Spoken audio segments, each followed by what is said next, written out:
the ideas that have been given are supposed to let you think about how when you go out there into society, you can also let them think the same way, which then brings up the idea of employment. Somebody raised the matter of employment. A gentleman here raised it. When somebody comes out of school and wants to get employed, it is the right thing to want. And when they are not employed, it is a problem. What I think you wanted to say was they want to get hired by somebody else. But you can employ yourself. And so employment in itself is a matter of getting something to do that earns you something. If you're doing charity work and you enjoy the fact that you get a blessing from doing charity work, it's work. You are not an idle hand. And eventually it should bring you something that will let you eat or whatever. So employment, getting employed is what we're looking at. If you notice, we chose the title Dynamics of Peace and Employment, not on unemployment. We chose to look at it from a positive view. What will let us think in a forward manner that will, and we can bring our brothers and sisters with us so that we don't fall into the trap of getting into the, excuse me to say, nonsense of election years and after. We want people to think positively about what they can do. There's something I've also noted. We must be interested particularly in the people who fall into the category of youth. So the 15-year-olds who are not here, the 16-year-olds, the 17-year-olds, they easily fall into the trap of whoever wants to rally them to do the non-peaceful things. So as we think about these things, we should think about them. What you're looking at, therefore, is you're probably creating a volunteer organization that brings young people together to dance, like these people did over here. It keeps them busy, it keeps them employed, because now they're coming up with creative ways of dancing, and so they're off the streets.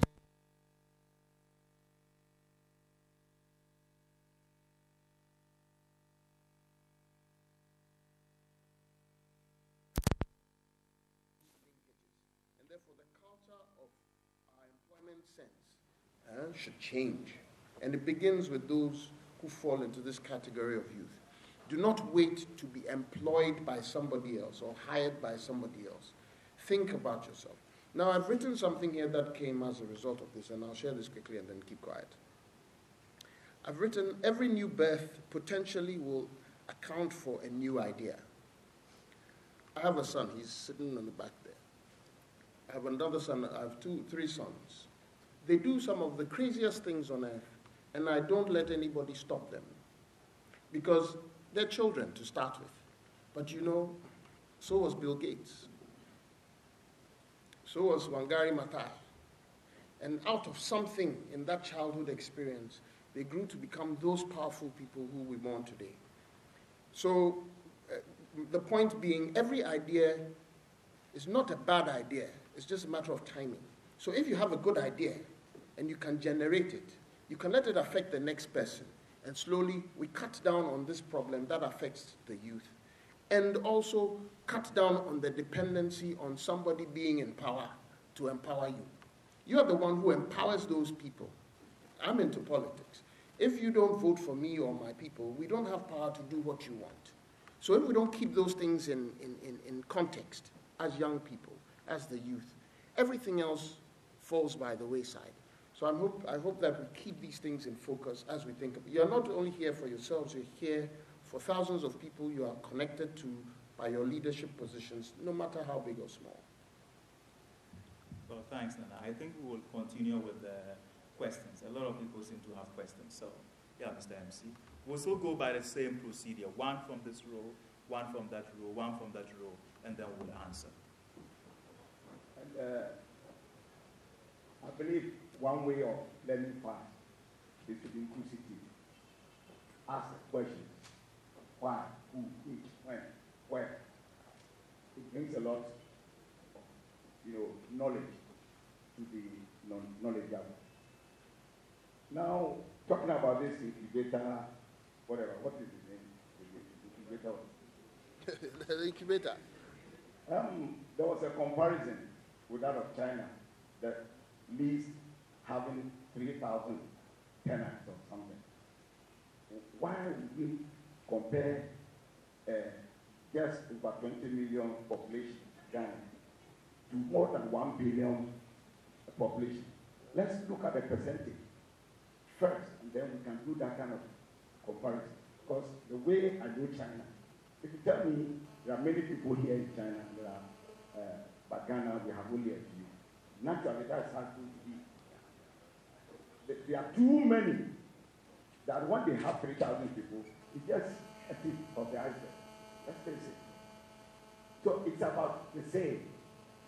So now, from Strategic Youth Network, from the morning till now, I just have one question that should keep us all thinking. It's not for the resource persons to answer. We can all answer it ourselves if they can help us to answer it. What can give the youth peace? Is it politics? Is it the second aspect, which was no, that's not it. Tolerance. Is it employment? Is it education? Is it drinking? Then there is a last aspect. Is it gambling? Because some people say they get peace when they drink. So let's just keep our minds on these questions as we go on. Thank you. Uncle now has A little boy going to school. Ghana's population was just something around 5 million. And people were working, sweeping the gutters, cleaning everywhere. Now, we have so many people, and we don't even have people to do cleaning of our own country. I asked myself, why? When we were of a smaller population, things were just clean and clear.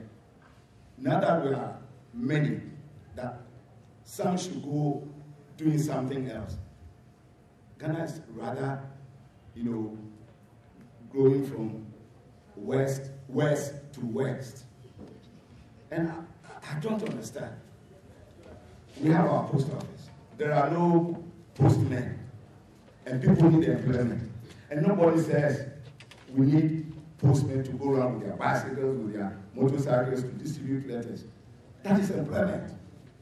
But we are all looking at my first employment, I must get a bungalow. I must get a car. I must get this.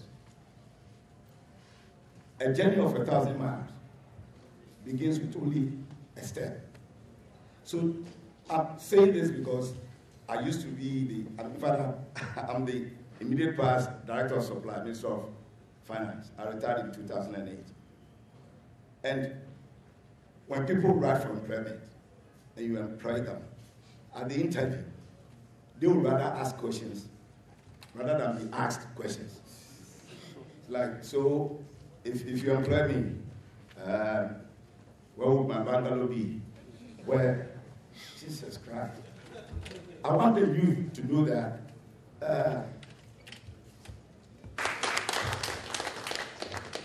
from the Ghana Peace Club. I hear the second speaker talking about the under 15 taking the message across to them.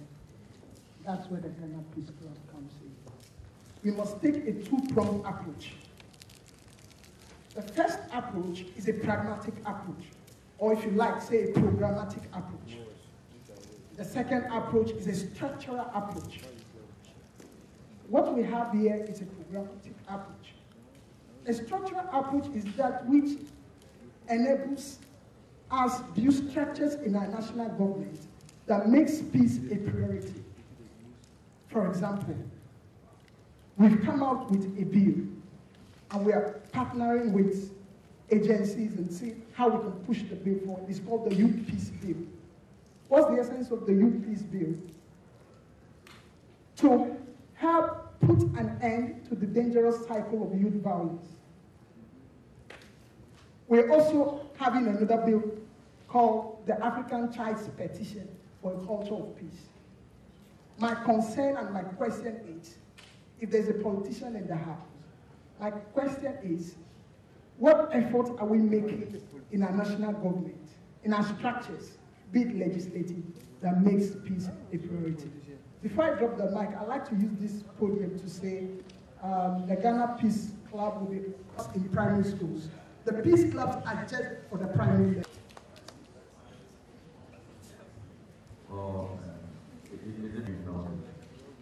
My simple answer is and try and slaughter your own brother. You'd have a message for that person. If you know, I think that's my simple answer. Must inform you that our resource persons made themselves available, graciously to answer a few questions. It's easy for me to say, yes, I have the answer to your question. I do not have the answer to your question. There are many issues in many of our communities that are very, very sensitive. Female genital mutilation too is another very sensitive issue.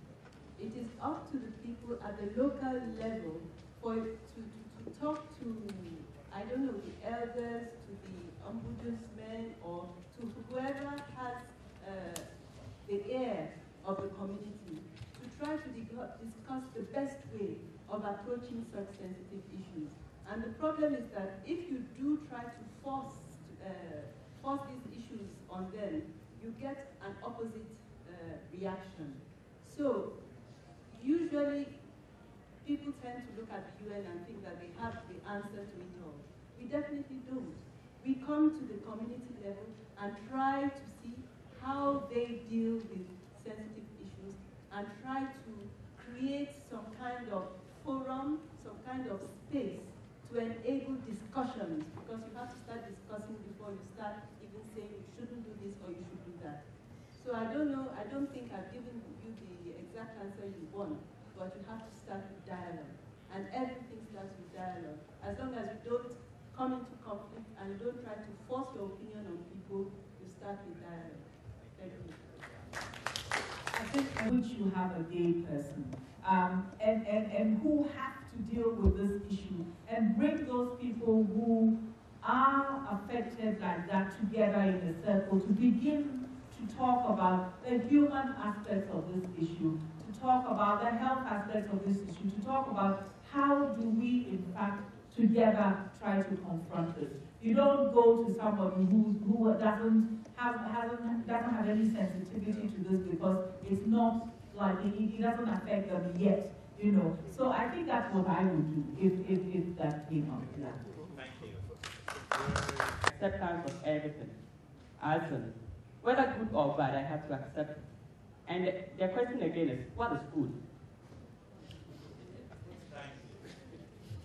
I think when I made my presentation, I was pretty clear that tolerance does not include condoning social injustice. As long as you are seeing that you are doing harm to somebody else, and I don't think that tolerance includes, I know that tolerance does not include doing harm to anybody else. But then our judgment of good and bad differs so much according to different cultures that one of the resource persons portrayed it there when she said you should look at what was written on the paper. Some people saw A, others saw 3, and others saw, I don't know what, W and whatnot. So I think that tolerance is accepting that the other person sees W, and you don't have to accept that it's a W. You see a 3, but you accept that the other person's perception is different from yours. But that doesn't make his perception bad or your perception good or vice versa. So the good and bad is always very relative. And Madame Mojisola Okiribidu for staying all the way through the program to answer our questions. Can I hear a better one? That's not loud enough. Good. Thanks. Okay, we'll go back to the issue of employment, and I sincerely would want to share a few perspectives and reflections on the issue with you, just to rekindle our interest. I'm sorry if I bust. As a country, like our uncle said before he left, 40 years back, we could manage the country